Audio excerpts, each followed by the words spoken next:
You're listening to a download from the outdoorstation.co.uk. Number 584. Safe, reliable, responsible.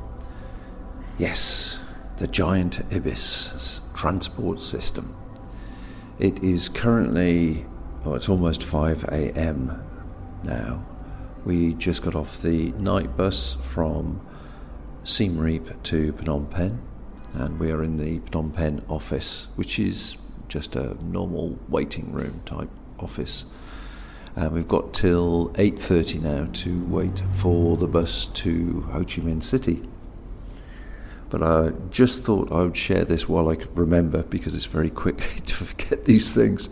It wasn't a bad journey, in all fairness. The bus was a fairly modern bus, and you got it was a night bus, and rather than have recliner seats that most people would be used to, you actually had a cubicle, a little pod, if you like. So as you went onto the bus, they took your shoes off you, not for security reasons, just so you didn't bring any dirt onto the bus. And then on one side of the bus there were 2 layers of 2 bedded rooms for 2 people. Say rooms, it was just enough area to crawl down on. And I'm 6'2", and it was long enough for me, so just a bit longer than that. And then so there was 2 layers, a ground level and a one at waist height. And on the left hand side of the bus there were single pods.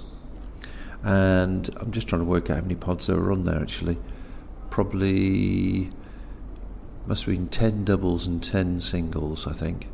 And there was a toilet at the back, which I attempted to use once but actually gave up on, because it's crammed into the back, and again, coming back to my size, I couldn't stand up in there. It was incredibly hot, and unfortunately the bowl had a lot of liquid floating about in it, so I'm not too sure whether it was working efficiently or not.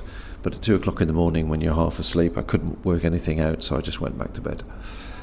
But aside from that, it was really, really clean, and a little dimmer switch in there. There was no charging points, not that we had anything to charge.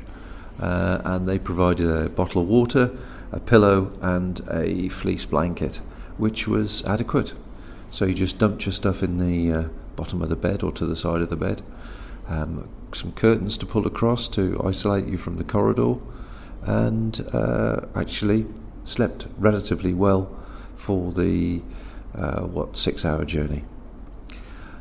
So now, being 5 o'clock in the morning, we were just deliberating whether to jump in a tuk-tuk and go and find a coffee somewhere, or sit here for a few hours. Unfortunately, Rose is not feeling particularly well. She seems to report some sort of flu bug, so she's feeling a bit rough. So we'll see how she feels, and we will then get onto the next bus to Ho Chi Minh and take it from there.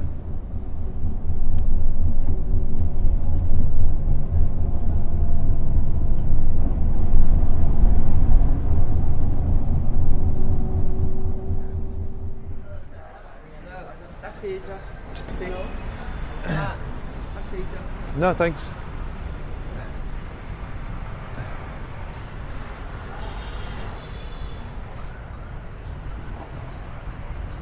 You crossing with me, Rose? There's trikes down here.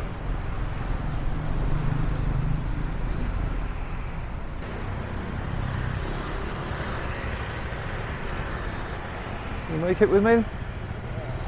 Okay, go. Slowly, slowly. Keep coming, keep coming, keep coming. There we go. Crossed our first road in Ho Chi Minh. Onto the park, which was green on the map, but actually is concrete, tarmac. So we set off last night at, what was it, 10 o'clock? 10 o'clock, overnight bus wasn't too bad, I've already mentioned that. And then we hung around in Phnom Penh for a couple of hours, desperate for a cup of tea or coffee, so we went wandering around, and I think we walked into the red light district because there were various ladies potentially of the night, should we say, that were wearing last night's clothes, obviously enjoying some sort of refreshment before they headed home to bed, but they were very chatty, very friendly, and we sat with them and had a coffee, a tea and a pancake, which was pretty well all my stomach could cope with. Unfortunately, Rose has got a bit of a cold which has been lingering the last couple of days, but she's been suffering the last 24 hours, which is a real shame, but you've done ever so well, darling.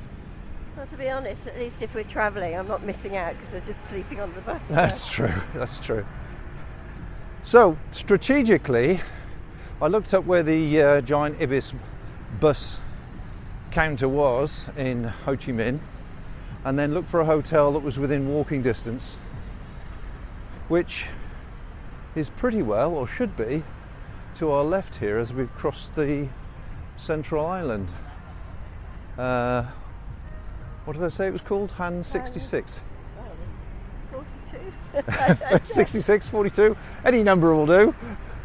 I'll have to get the phone out in a second and just double check. And I'm sure it's just at the end of this road on the left hand side. Even so, quite interesting walking through the park. They've got a exercise, or a series of exercise machines, and people are using them, aren't they? Yeah, and there's quite a few trees as well. People playing badminton. There's a couple of ponds with water lilies in. That's something that's definitely noticed straight away. As soon as you come from Cambodia into Vietnam, the use of the horn changes. Definitely in Cambodia it was very much, hey, I'm here. Lots of smiles, wasn't there? But Yeah. at the border crossing in Vietnam, people got shouted at. Come on, move over there, get over there. Right, okay. Yeah, but the horn's much more aggressive, actually, much more British. You could hear from the blaring that was definitely somebody who was upset with somebody else. But the crossroads in Cambodia was something which we'll talk about a bit later on, with the way the shoals of vehicles just move. Right, let's just pop the boat bags down here a second and I'll get the phone out and just double check where the place is. Is it close to the central market? The central market's just there. Now, the question we've been asking ourselves, of course, or discussing really, is can you manage without a phone? And I think the answer has to be no. They do it on Race the World. Well, good for them. Isn't it a good job we didn't actually complete our application? Lost it now. Oh, we used to travel without phones, didn't we? Yeah, but I I mean, suppose the world wasn't set up for phones though, was it? So. it's certainly been a different event this time. Right, so Hans 82 Sen Hotel.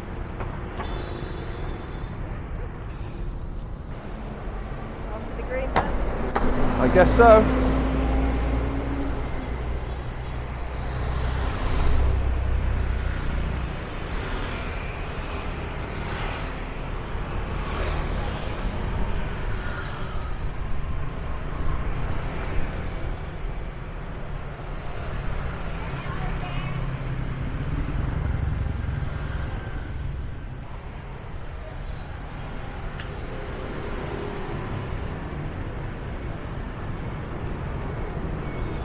Sen Hotel.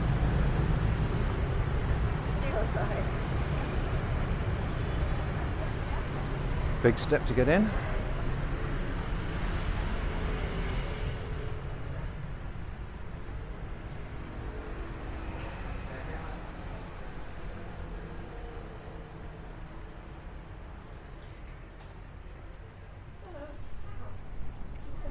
So continuing our adventure, we caught the 8 o'clock bus? Yeah, 8 o'clock. 8 o'clock bus, which was to take us from Phnom Penh to Ho Chi Minh. That was just a normal seated bus, but it was fairly comfortable. There wasn't anything to report there. But going through customs and getting into Vietnam was a little bit of it wasn't so much of a shock. It was more a case of how different the atmosphere felt straight away. I hadn't realised that the Cambodian vibe and people were as welcoming and smiley and easygoing, and everything was calm and quiet and laid back. We got to customs on the bus. Everybody was off the bus. We all had to go through the appropriate show your passport, show your visa if you needed it. Of course, we didn't. We need a visa. And you then go through no man's land. You get into duty free. They try and sell you a whole load of stuff in the duty free shop, which some of which was cheap and some of which was quite expensive. Rose and I had both upset tummies, so we didn't really eat anything. We just drank water. And then as we came out of no man's land, as it were, into Vietnam proper, we then started to get shouted at. And it wasn't just us, it was the official was shouting at everybody that was in the bus, over there, go and stay there, wait there, do this, do that. We said, oh, and all the British people turned to each other and said, oh, welcome to Vietnam. So that was like, that easygoing vibe has suddenly evaporated. But we got on the back on the bus and continued into Ho Chi Minh, which was fairly dense. The traffic was a lot faster, a lot more dense. People were definitely using the horns in a much more aggressive way. Still sort of toot toot, hey, I'm here, look out, but also in the way of get out of the way and what are you doing, you stupid fool? You could tell by the length of the blare. So we sort of got the vibe straight away that they were a little bit more assertive. Wouldn't you agree? Well, definitely. It was just so much noisier, boisterous, just more aggressive vibe, wasn't it? Yeah, definitely. But of course it was a big city. It's the big city as opposed to the country towns that we're used to at home, as much as where we've been reporting on before at Siem Reap. So let's just listen to us getting dropped off at the sort of bus station and finding our hotel. So we found our hotel, which, as I mentioned, strategically I thought it was quite a wise idea to have something that was fairly near the bus so we didn't have too far to travel. And unfortunately it was a shithole. But it's too late now, and it was one of those where it's like all the tiles are coming off the floor before you got to the door. You got in, the whole attitude, there was no welcome to Vietnam, no welcome to the hotel, nothing. No greeting. Nothing like that at all. It was. We were both feeling tired. We were both not feeling brilliant with tummies. Yeah. Made the mistake of not, with those gut feelings, looking at the room before we paid. Yeah, because that was basically the second thing you said, wasn't Yeah. it? Yeah, Cartwright, yeah, you pay me money. Now. So we'd paid, so by the time we got up to the room and discovered how horrible it was, I'd just too tired. Bob said, let's leave, and I just said, I'm too tired, I feel too rough. We'll just put up with it, it's cheap. It reminded us of years gone by when we were travelling and you're not feeling well, you're tired, you're exhausted, you don't like where you've ended up, but actually you just don't have the energy to sort it out. So we just put up with it. I mean, the bed was clean enough. The sheets were clean, but they had blood stains on them. It was that sort of environment.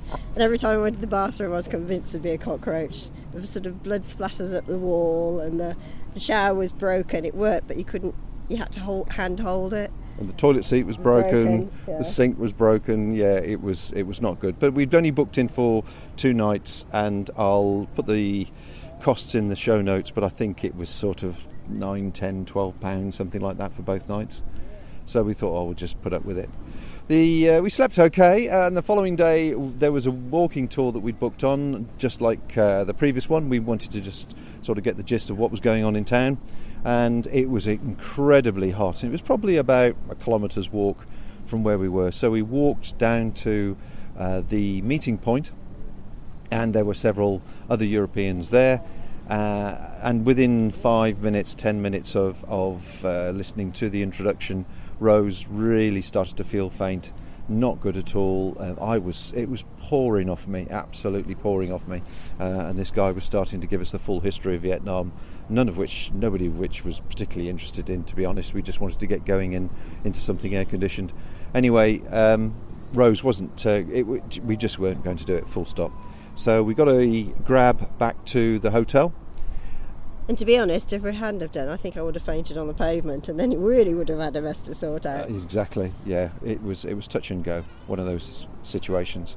So I left Rose in the hotel, and I then went in search of a pharmacy to get some rehydration sachets, which actually proved to be one of the best things I picked up, and various other sort of flu, cough elements that we needed. And I found some Yakult or something similar to Yakult, and some sort of healthier drinks and that sort of stuff, which we both needed because we just had forgotten just how much you perspire and sweat, and of course you just don't reload the salts and sugars and things that we naturally take for granted. So the other thing that I struggled with actually was using the credit card. I only managed to pay for a couple of items at sort of the supermarket with a credit card, but I took the card to a couple of cash points and it just wouldn't accept the card. And what we'd found was when we paid, oh yes, that was the other thing that happened the previous night. We went to we were hungry, went to find something to eat, and the only restaurant sort of within a couple of 100 yards that we could find that we could work out what was going on happened to be, we realised afterwards, a seafood restaurant. But we'd ordered salad because we just wanted something simple to try and settle our stomachs. Anyway, the bill came, and I was used to paying the bill in Cambodia in dollars, and they would do a flat exchange rate of 4,000 real to the dollar, and so you knew exactly what you were getting, and everybody did the same exchange rate, whether it was a gift shop or a restaurant or whatever. I tried the same thing in Vietnam, and the exchange rate they gave me, when I compared it to my exchange rate on the app on the phone, was a quarter of the exchange rate that was the going rate. And Mama San came out, and she was obviously in mood for an argument, and I realised that probably the best thing is, we were only arguing over $2 or $3, it would just be to accept what she said and leave with grace. But it was definitely a seafood restaurant, but it was the only thing we could find apart from a KFC that was around the corner, which neither of us really particularly fancied. So that was our experience in going out for a meal. So the conclusion of that was I hadn't got any local currency, and so I was definitely trying to get my dong where I could. The only thing it would accept is the post office card, which I'd loaded up with dollars, so I managed to get a few million dong out of the card, but of course got charged 2 or 3 exchange rates in the process, 1 for the facility and 2 for transferring dollars into dong. Anyway, it was stressful, I was tired, I was hot, I was really, really sweaty. It was pouring off me by the time I got back to the hotel.